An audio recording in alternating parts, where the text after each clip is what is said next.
Hi folks, this is Adrian from Wargaming for Fun, here to do another painting tutorial on each of the Painting for Mere Models videos that I do in the description.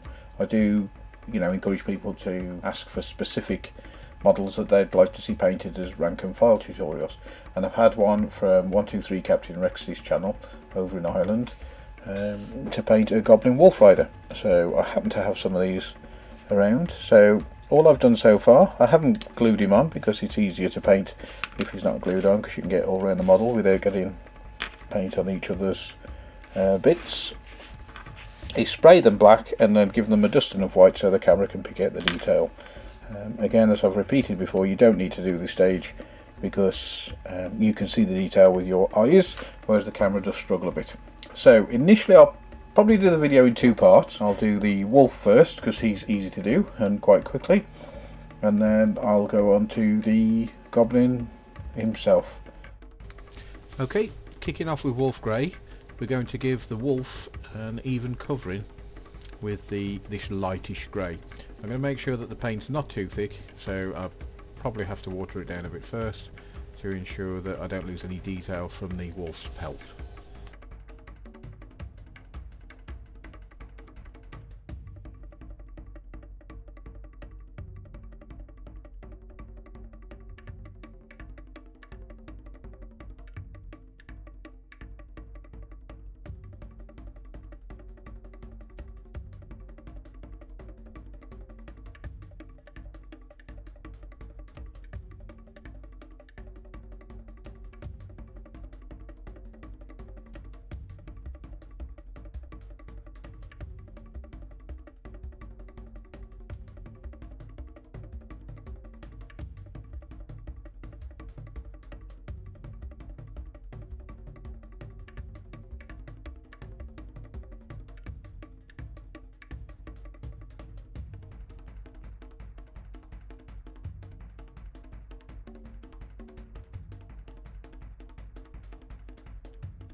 It's important to let the grey dry fully before going on to the next stage of the black wash. Now in this case I've used Nuln oil, which is from Citadel, but you can use any black wash.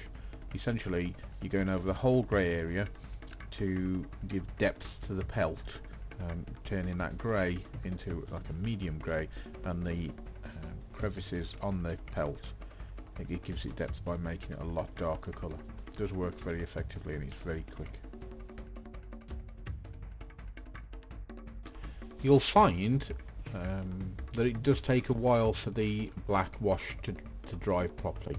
Once it has dried, and it is worth giving it time, then use black to pick out the eyes of the wolf, the skin around the toenails, and of course the nose. They're the main important areas to pick out. I actually went round the mouth as well to highlight the skin that you sometimes get with dogs and things like that around the outside. Now you could go for a red on there if you wanted to make them look more bloodthirsty.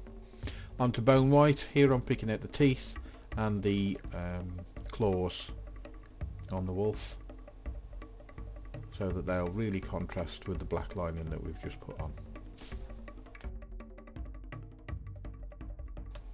That's the wolf complete for now. We will be coming back to him in a bit. On to the rider now, and I'm going to use Parasite Brown to paint the bow to give it a wood kind of look. A bit reddish for a wood, but it is a bit stylised, the wood that the goblins use.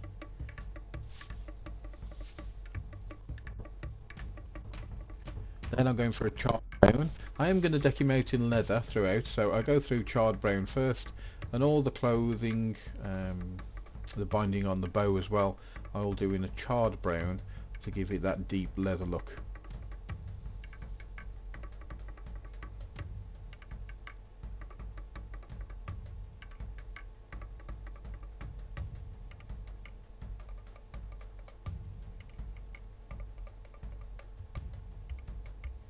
The helmet, or his hat that he's wearing, I go around the fur edge as well in deep brown. Then I'm back to the bone white that I use for the wolf's teeth.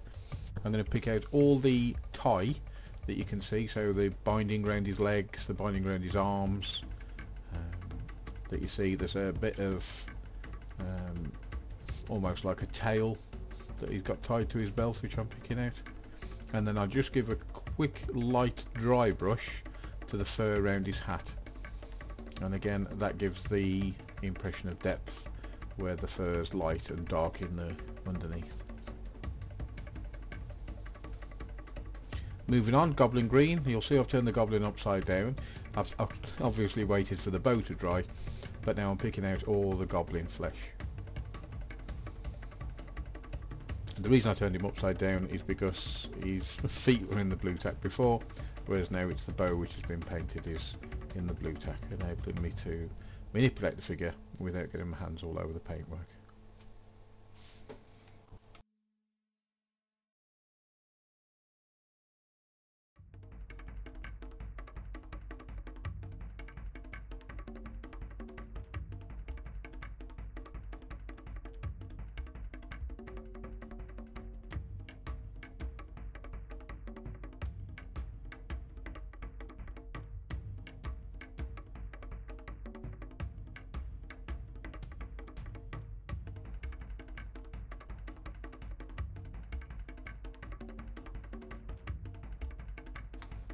Next I'm using the metallic Valero Air for gun. It's just called simpler gun. I'm going to do the metal on his plate in this.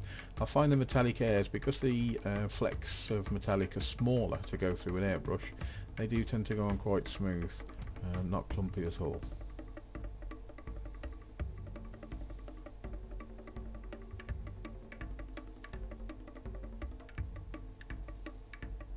This part here I'm just tidying up. If I've gone over the brown with green, I tidy it up, and vice versa. Next I want to do the inside of his mouth and his eyes, so I'm using a blood red for that to stick out and contrast with the teeth, which I'll be doing later.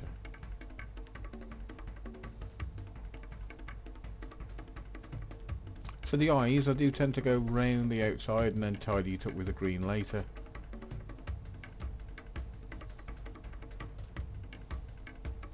And again tidying up the bow.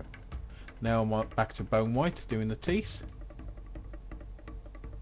and tidying up the tie areas if I've got any green over those areas. Then the leather brown. I tend to go over the highlights in leather brown to indicate wear on the charred brown leather. So by the time it's finished, any areas all around the outside edge where the leather would get some wear, I paint it in leather brown. Any joints, any creases, any folds, I go over all of those in the leather brown to give it you know, the worn look, so leather fades a bit as it's worn.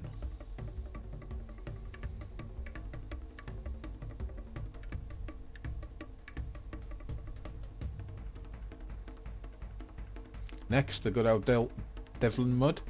I'm going to go over the brown areas in Devlin mud to tone down the contrast a little, make the colours more subtle, and I'm going over the bone white areas for the ties on his arms and his legs.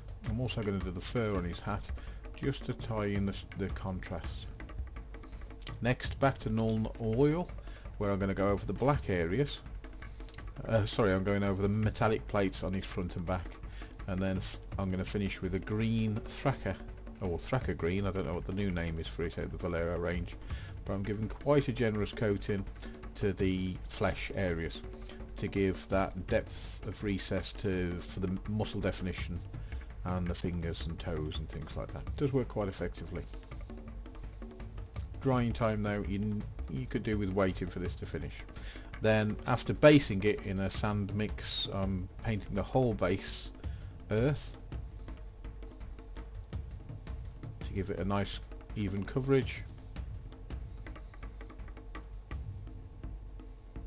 You see a bit of hair stuck on the back of the model.